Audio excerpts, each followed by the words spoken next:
Hey, this is Joe from Home Studio Corner. Want to talk about something that I don't hear people talking about, but it's a problem that I find myself coming up against in mixing and mastering fairly regularly. So I want to talk about it today. Before I tell you what it is, I want to let you hear it first and see if you can pick it out for yourself. Then we'll talk about what it is and how to get rid of it. But the story goes like this. I'm working on a mastering session. Actually, I'm working on a new mastering course that's going to come out hopefully in August.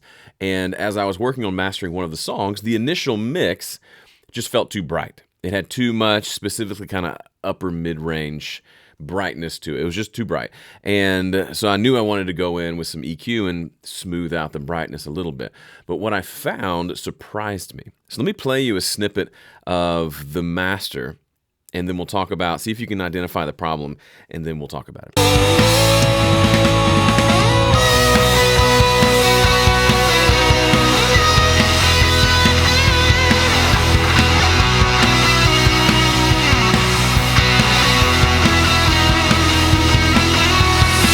Okay, so obviously a little bright. Some of it's just that lead guitar tone is pretty bright, but overall I felt like, especially compared to other mixes in this same mastering session, that one felt too bright. The problem, like I mentioned before, was in the upper mid-range, but it wasn't this kind of wider EQ problem. It was actually one specific frequency that was resonating. And resonance is the problem I want to talk about today. Resonance is this idea of, if you've ever been sitting in a bathroom stall and you've been humming to yourself, hopefully in an empty bathroom, you'll notice that one particular note that you hum is a lot louder than the others. That's the resonant frequency of that bathroom stall. Or maybe a more appropriate example, tom drums on a drum kit, the tom-toms. They resonate at a certain frequency. So if you have a microphone on the toms and you hit the snare or you hit the kick or you hit another tom, that drum is going to have what they call sympathetic vibrations or sympathetic resonances, where it's going to resonate even though you didn't hit it. And if you just listen to the microphone on that one drum, you would hear it, when I hit the snare, it would go, hoo, hoo, hoo, like it's going to resonate a little bit. A lot of people like to try to get rid of all of that by editing or gating. I like to have it there. It makes it feel more real to me. But there's a time when resonance is not a good thing. Now, it is true that your room has certain resonances. Every room has certain frequencies that are going to be accentuated or maybe even cut by just the physics of the sound bouncing around the room. I'm not actually talking about that. I'm talking about this phenomenon I've come across, and someone smarter than I could explain this, why it's happening scientifically, but I've noticed there are plenty of times where a particular track or even entire mix has certain frequencies that are just resonating. And the reason I know it's resonant frequencies and not just one particular note that's sticking out is because that sound is consistently resonating across different notes, different chords, and even different sections of the song. Let me point it out to you. Let me let you hear it, and then I'll show you how it's present in several different places in the song. So the resonance in this particular mix was at 2.84K. Now I'm going to turn the volume down and I'm going to boost that frequency so you can hear exactly what I'm talking about. Here's that resonance that I heard.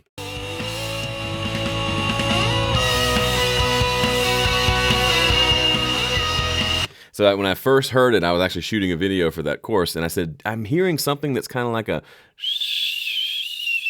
sort of a frequency. And the way I found it was I boosted with EQ, and I searched around to find, it sounded like there was one particular resonance that was just continually sounding. Here's how I found it.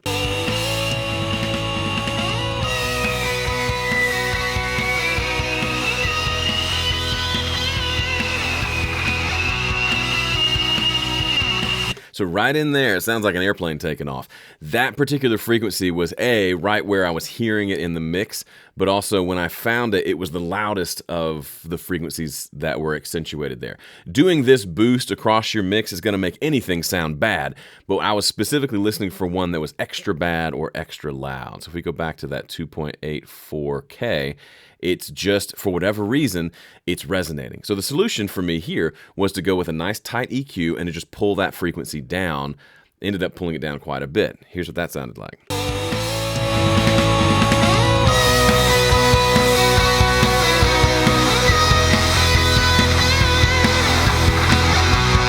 Now, Now, here's the kicker. Now, everything sounds a lot smoother. There are always trade-offs and sacrifices when you're mastering and EQing, but listen to what happens when I turn this EQ on and off.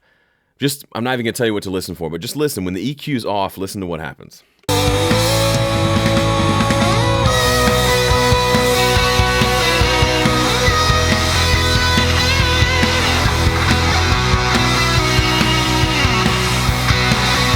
It's literally like someone literally put a microphone on me with the gap in my teeth, and I'm going, shh, shh. Like that's the sound that comes through. I have no idea why that's happening. And I thought it's probably a resonance in my room, which means you don't hear it. It's only me that hears it, which makes me feel a little crazy. So I put on headphones and I could still hear the exact same problem. So it's not in my room, it's in the mix. Now, maybe it's in the mix because the room in which I recorded some of these things was resonating, but I don't know if that's it because over here in this quieter section, it goes down to like a drum part where the electric guitars are pretty much gone and it goes dum dum dum dum ka. And listen to it here. You can still hear that resonance coming through. There's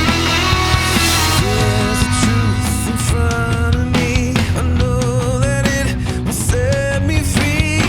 So it's more subtle there, but on the snare hits, I hear it as if it's going shh, shh with every snare hit, which means I'm hearing it on guitars and I'm also hearing it on snare, and it's fairly consistent. That's the recipe in my brain. That sets off these red flags that there's some sort of resonance happening.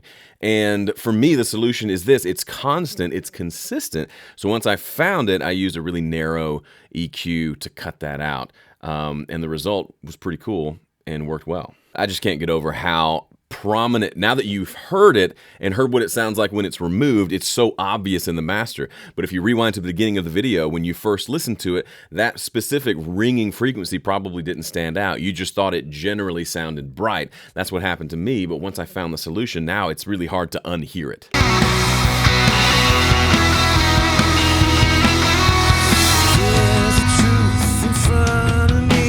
So what's the takeaway here? The takeaway is not to go grab an EQ and start boosting like crazy and finding all these resonances and pulling them down. That's a surefire way to waste a lot of time and ruin your mixes. The takeaway is to develop your ear and your ability to hear these things, to recognize when they're happening, and then be able to go in and take care of them. Now, one of the ways to make sure that you do this right every time is to make sure you're following a process where one of the steps of the process is to stop and fix and look for and fix these specific problems. And that's part of what I teach you inside of my 5-step mix guide. It's completely free if you haven't gotten it yet. It gets you signed up for my email newsletter, which is a whole lot of fun, and it gets you the guide for free as soon as you sign up. Go check it out at 5stepmix.com. Thanks for watching. See you later. Or should I say, see you later.